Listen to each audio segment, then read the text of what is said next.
और एक बात और कही है, अगर कोई बड़ी बीमारी है, कोई बात आपको शंकर भगवान से कहना है, तो रविवार के दिन जब सूर्य को अर्घ देंगे तो वही कलश रख देंगे अर्घ दिया हुआ, फिर उसको आपको धोना नहीं है।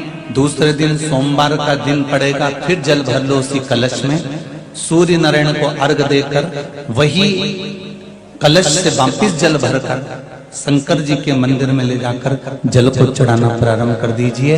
आपको स्वयं बड़ी रोग, बड़ी बीमारी में भी आराम लगना प्रारंभ हो जाएगा। आप कहो सूर्य देव को, शिव पंचायत के सूर्य देव को जब हम जल समर्पित करते हैं, तब हमारे जीवन का सारा सुख, रोग मुक्ति, और सबसे मूल यही है कि रोग ना रहे शरीर में।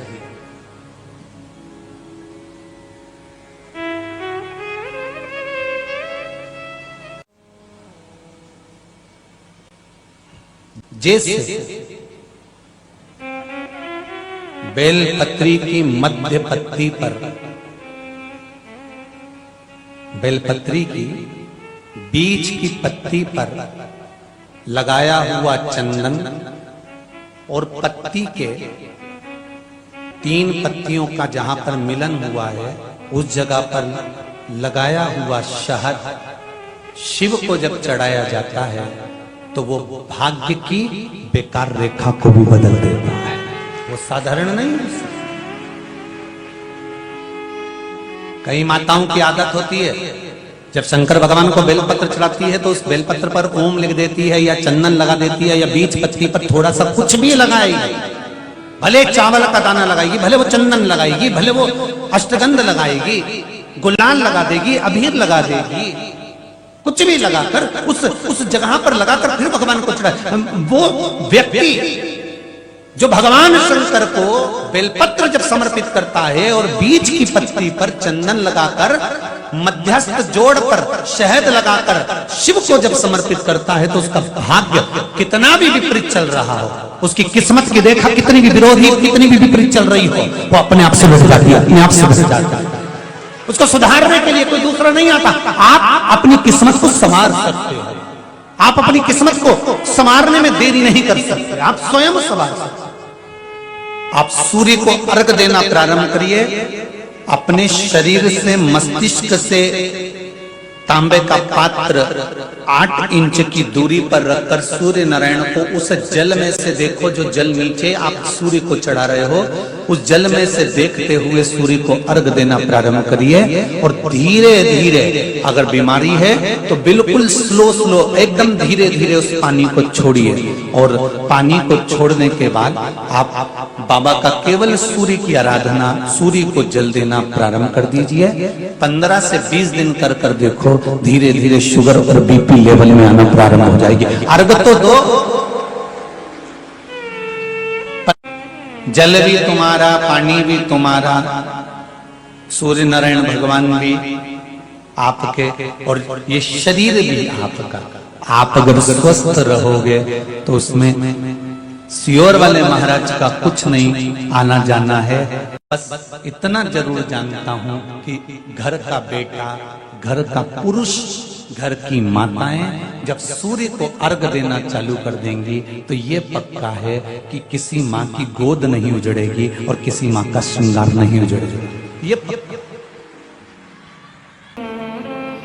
बीमारी है, तकलीफ है, बच्चा चिड़चिड़ा हो गया, माइंड काम नहीं कर रहा है, शरीर में रोग भरते चले जा रहा है, कटोरी में जल ले लो, पात्र में जल ले लो, और पंचाक्षर मंत्र नमः शिवाय, या षडाक्षर मंत्र ओम नमः शिवाय, या श्री शिवाय नमस्तुभ्यम, जितनी देर आप जप करें उतनी देर तक उस जल पर आपकी दृष्टि पड़ना चाहिए, उस जल पर आपकी दृष्टि पड़े।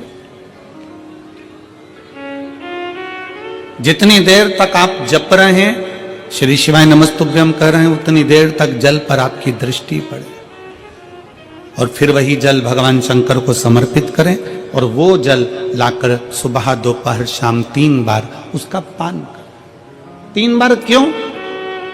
त्रिलोकी का नाथ, त्रिकालदर्शी, कैलाशी, अविनाशी, त्रिपुंडधारी, त्रिबेलपत्रधारी, त्रिनेत्रधारी, त्रिशूलधारी, त्रिपुंडधारी, त्रिलोकी के नाथ के 3 दर्शन मूल हैं।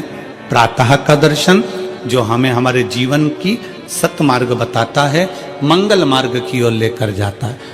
दोपहर का दर्शन हमारे जीवन में हमें उलझनों से बाहर निकाल देता है, और शाम का दर्शन हमें चैन की नींद सोना सिखा देता है और आनंद में रहना सिखा देता है। वो त्रिपुंडधारी को 3 दर्शन। वो कहते हैं ना कि गरीब तो इतना हूं, गरीब तो इतना हूं कि एक गधा भी नहीं खरीद सकता। गरीब तो इतना हूं कि एक गधा भी नहीं खरीद सकता, और अमीर तो इतना हूं कि रात को शंकर के भरोसे घोड़े बेच कर सोता हूं। शंकर के भरोसे घोड़े बेच कर सोता हूं। गरीब इतना है कि ये गधा भी न खरीद पावे, और अमीर इतना है कि जब सोता है चैन की नींद मेरे शंकर के भरोसे होकर घोड़े बेच कर सोता है। ऐसे घुर्राटे भर कर सोता है जैसे इतना बड़ा काम करके आया है, सारी जमीन जायदाद का सौदा कर कर आया, 4 फैक्ट्री का मालिक है, 8-10 दुकान चल रही है, और मालूम पड़े सवेरे उठता है फिर अपने काम में लग जाता है। बस समझ लो जिंदगी का सबसे सुखी व्यक्ति वही है जिसके कमरे में नींद की गोली नहीं है। कोई विषम समस्या यदि आपके सामने खड़ी होती है, विषम समस्या जिसका कोई निराकरण हो ही नहीं रहा, सब दूर हाथ जोड़ लिए, सबसे कह लिए, सबको प्रणाम कर लिया, सबसे बोल दिया, सबसे विनय कर ली, तो भी वो समस्या मिटी नहीं रही है। तो हमारा निवेदन है 5 बेलपत्र, 5 दुर्वा, दुर्वा जानते हो, दूब, दुर्वा, 5 दुर्वा, 5 बेलपत्र, 5 कनेर के पुष्प शिव जी को समर्पित कर कर उसी 1 लोटे जल से 5 बार शंकर भगवान को जल चढ़ाना प्रारंभ करिए। लगभग 1 हफ्ते यदि आपने शिव को जल चढ़ाना प्रारंभ कर दिया इसी क्रम से, तो निश्चित है वो समस्या का हल 1 हफ्ते के अंदर बाबा को निकालना ही पड़ेगा, और आपका लक्ष्य निश्चित करना ही पड़ेगा। आपका लक्ष्य निश्चित करना पड़ेगा। कितनी बेलपत्र है? 5। कितनी दुर्वा है? 5। कितने कनेर के पुष्प हैं? 5। और जो 1 लोटा जल आप लेकर गए हो उसी को थोड़ा थोड़ा कर कर 5 बार समर्पित कर। 5 बार नाम स्मरण रखना। तुम रुकेश्वर महादेव का, फिर से बोलिए नाम, जम के बोलो जरा, तुम रुकेश्वर महादेव। तुम रुकेश्वर महादेव का एक नाम ऐसा नाम है, हम कई माताओं से कहते हैं जिनके गर्भस्थ कई पत्र हैं ऐसे आए हुए, बहुत सारे पत्र हैं जिसमें माताओं ने कहा हमारे शरीर में गांठ थी और वो बाबा की कृपा से गांठ गली। एक पत्र है, गर्भ में, गर्भ बच्चादानी में या शरीर के किसी भी भाग में अगर मान लो गांठ पड़ भी जाती है, और यदि आप कुंदकेश्वर महादेव का नाम लेकर या तुमरुकेश्वर महादेव का नाम लेकर या पिपलेश्वर महादेव का नाम लेकर जब आप बेलपत्र को नंदी के पास बैठकर खाना या जल पीना शिव जी का प्रारंभ करते हो, तो धीरे धीरे धीरे धीरे वो गांठ अपने आप गलना प्रारंभ हो जाती है, अपने आप गलती। प्रदानी मेरे शंभु भगवान कहते हैं, मेरे शंकर भगवान कहते हैं, ये शिव महापुराण की कथा कहती है, संसार का प्रत्येक मनुष्य चाहे स्त्री हो चाहे पुरुष हो, जब 1 लोटा जल शिवलिंग पर आकर समर्पित करते हैं तो उनमें एक अलग से ऊर्जा, अलग से शक्ति, अलग से बल शंकर कहते हैं मैं प्रदान कर देता हूं। उसमें बल अपने आप आ जाए, शक्ति अपने आप आ जाए। 14 वर्ष चलते चलते एक ऐसा वीरान जंगल आ गया जिस वीरान जंगल में पानी भी नहीं था, जहां पर पीने के लिए जल भी नहीं था। चलते चलते माता जानकी थक गई, और माता जानकी इतनी थकी कि माता जानकी जी ने कहा कि अब मुझे प्यास लग रही,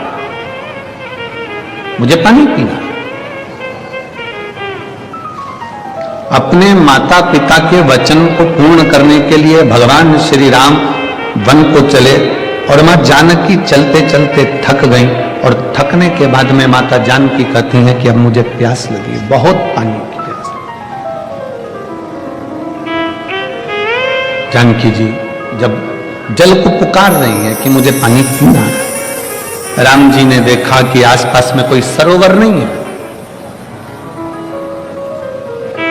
आसपास सरोवर नहीं, कोई जलाशय नहीं।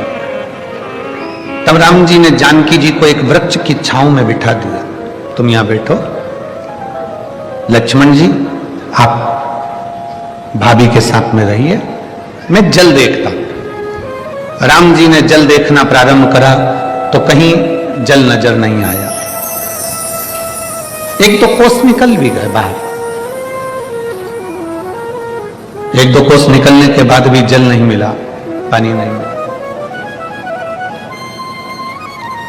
ढूंढते ढूंढते राम जी महाराज और आगे निकले, तब एक मोर नजर आया और राम जी ने उस मोर से कहा कि पक्षियों में कोई दूसरा पक्षी मुझे दिख नहीं रहा, पर मोर तुम नजर आए हो, क्या तुम मेरी थोड़ी सी सहायता करोगे? क्या मुझे कोई जलाशय, कोई पानी का स्थान, कोई कुंड, कोई बावड़ी, कोई कूप, कोई सरोवर मुझे दिखाओगे? मेरी धर्म पत्नी जानकी जी को प्यास लगी है, आप मुझे जलाशय दिखाएंगे? मोर उसी समय पर शीश झुकाकर कहता है कि मैं आपको पानी का स्थान दिखा देता हूं, मैं आपको सरोवर दिखा देता हूं, मैं आपको जलाशय दिखा देता हूं, चलिए। राम जी चलने लगे, मोर भी चलने लगा।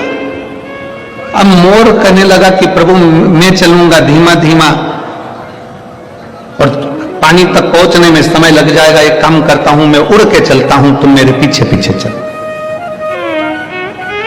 राम जी ने कहा ठीक है। मोर उड़ा, थोड़ी दूर चलने पर मोर राम जी को दिखाई नहीं, कहां चले गए। राम जी फिर एक जगह पर बैठ गए, फिर मोर वापिस आया और मोर ने आकर कहा प्रभु आप मार्ग भटक रहे हो, आपको रास्ता नहीं मिल रहा, एक काम करता हूं मैं उड़ूंगा, अपना एक एक पंख जमीन पर गिराते गिराते जाऊंगा, मैं ना दिखूं तो पंख देखते देखते आप पीछे पीछे आ जाए। मोर ने अपना पंख गिराना प्रारंभ करा, राम जी ने चलना प्रारंभ करा, जलाशय तक, सरोवर तक, तालाब तक राम जी पहुंच गए। राम जी ने सरोवर पर पानी को भरा और जो देखा मोर को, तो मोर के पूरे पंख झड़ चुके थे। मोर एक मौसम होता है, उस मौसम में एक समय होता है, उस समय में मोर अपने पंख को झड़ाता है। अगर मोर हर किसी मौसम में अपने पंख को झड़ा देता है तो मोर को मरना पड़ता है।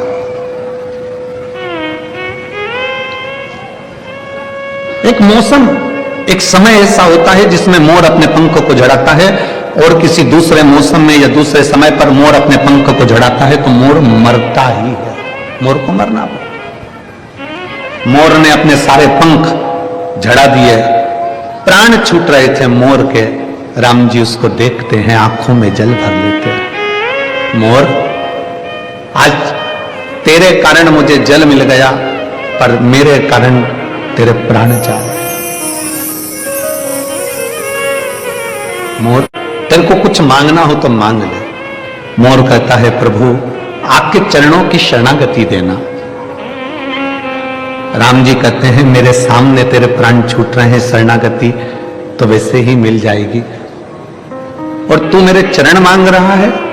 मोर, तेरा कर्जा मेरे मस्तक पर चढ़ा है, अगला अवतार लूंगा कृष्ण का, तो तेरा कर्जा चुकाने के लिए तेरे पंख को सिर पर धारण कर।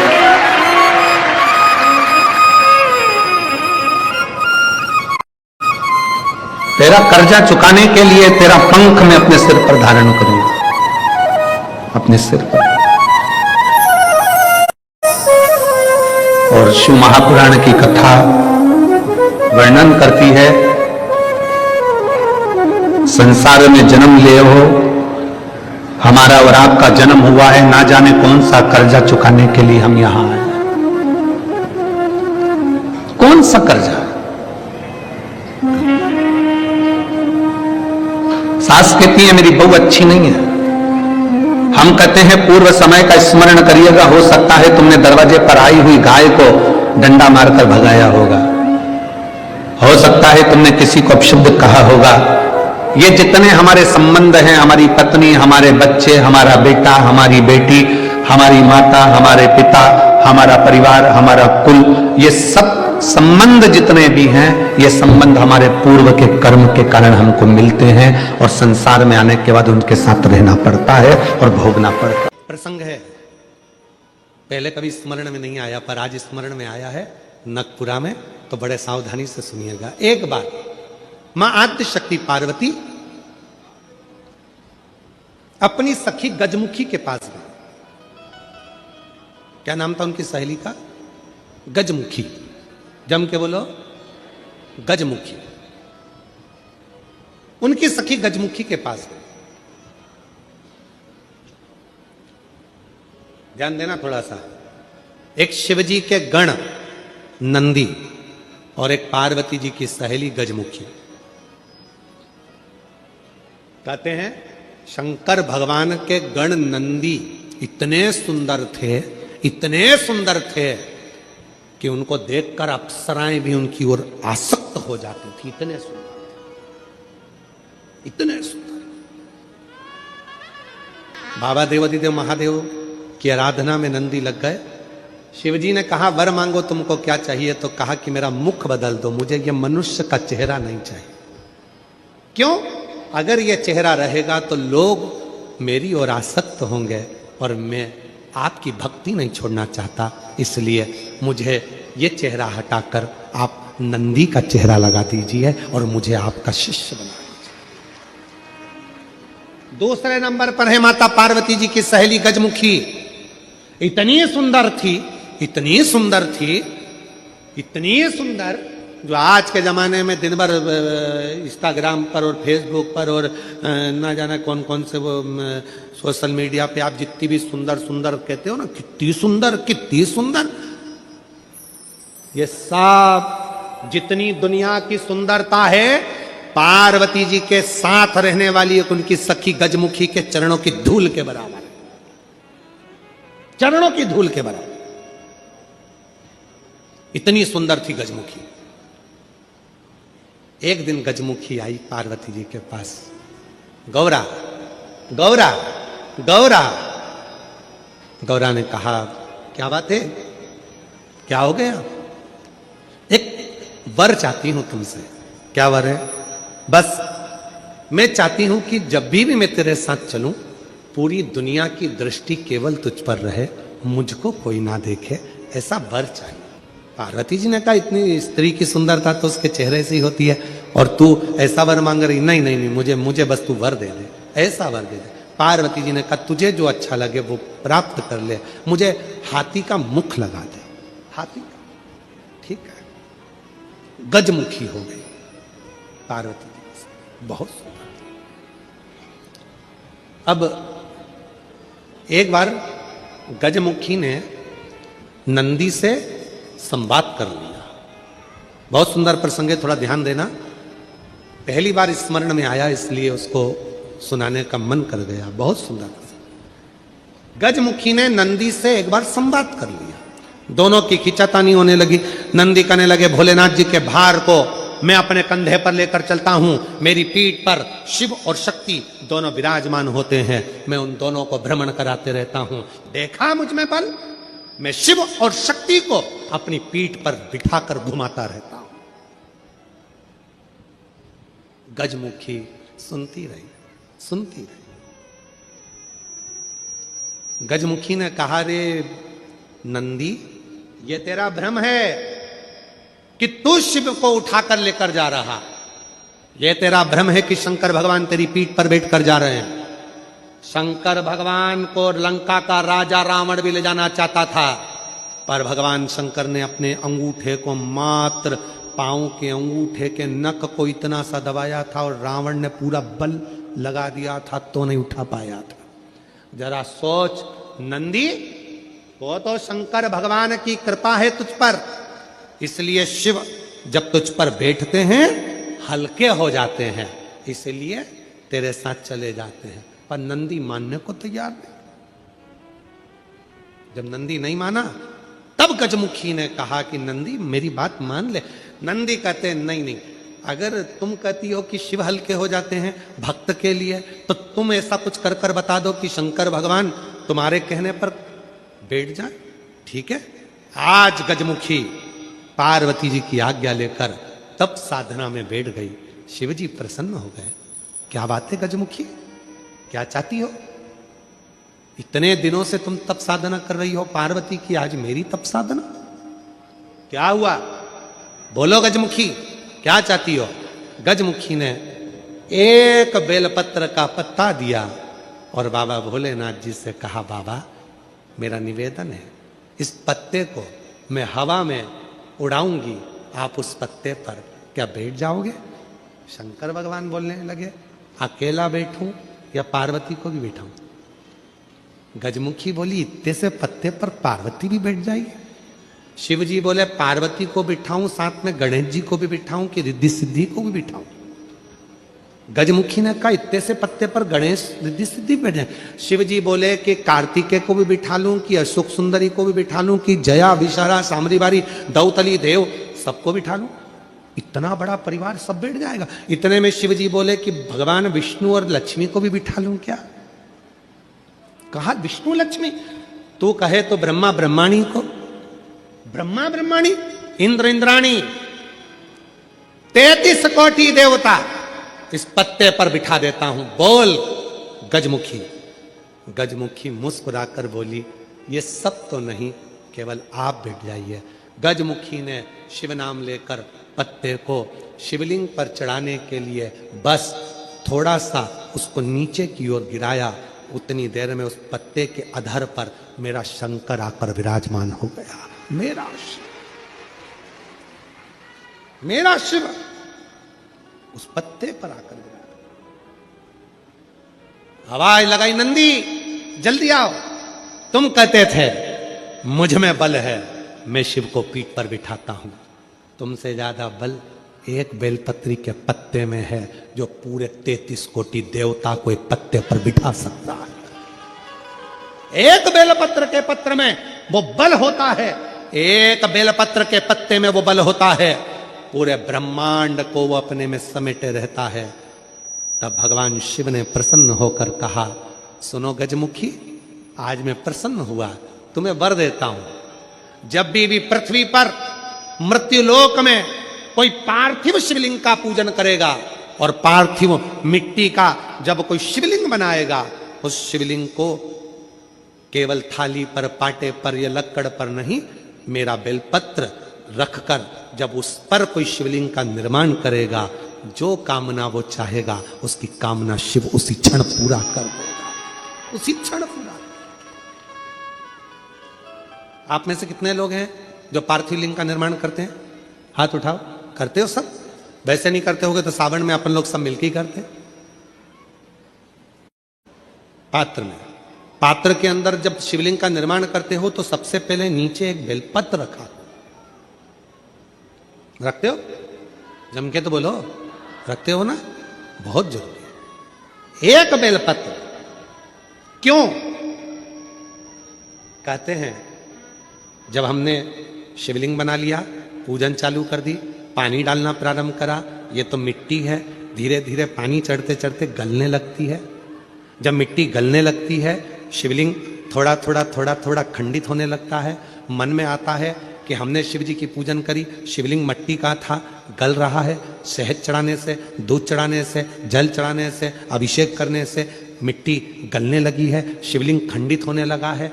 शिव महापुराण की कथा कहती है, पार्थिव लिंग को, मिट्टी के शिवलिंग को जब हम बेलपत्र के ऊपर निर्माण करते हैं, पार्थिव शिवलिंग बनाकर पूजन करते हैं, तो वो मिट्टी का शिवलिंग अगर गल भी जाए, टूट भी जाए, पानी में बह भी जाए, तो याद रखना वो कभी खंडित नहीं माना जाता, वो अखंड ही माना जाता।